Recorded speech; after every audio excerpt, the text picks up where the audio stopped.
And I think that in the last 5 years, we've seen a lot of movement in terms of inclusion in fashion. So can you talk a little bit about some of the factors that have encouraged this movement towards inclusion?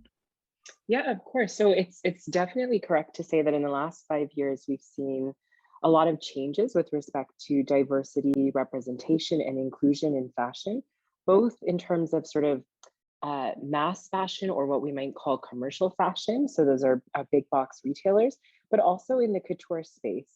So some of these changes include a look toward more models of color. Others include a look toward models who are fuller in shape and size, as well as models who are a little bit older. So these are models who for a long time have been excluded from mainstream representations in fashion and from runway shows, product advertisements, etc. Now, more recently, we've seen this shift, and that really comes down to two leading explanations. The one is what we might call a sort of supply side explanation. This is where people within the industry take it upon themselves to push for diversity. We would call this a kind of entrepreneurialism.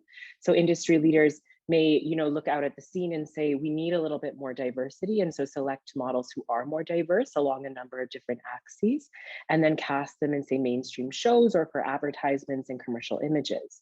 Another leading explanation would be what we would call a demand side explanation. This is where consumers are ultimately pushing for more kinds of representation, diversity, and inclusion.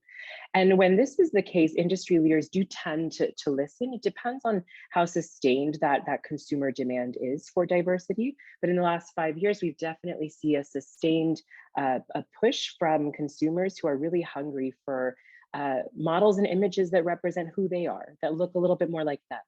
And so together, between this consumer push and between industry entrepreneurialism, we are increasingly seeing more diversity in the fashion space. That last part that you just mentioned is super, super important because many people have the assumption that designers just do whatever they want to do and then consumers are following, kind of like a dictatorship in fashion where like there's the fashion industry dictating what people wear, but it's very democratic, right? The consumers have a lot of power in the way fashion evolves and how quickly it is evolving. And I love that you say that people are hungry to be represented in fashion, because I've had multiple debates around this topic with my friends and people who are not so my friends. And one of the arguments that I hear a lot is that the fashion industry used to have like this very specific standard of beauty because they were selling this ideal, like this person that people wanted to be like.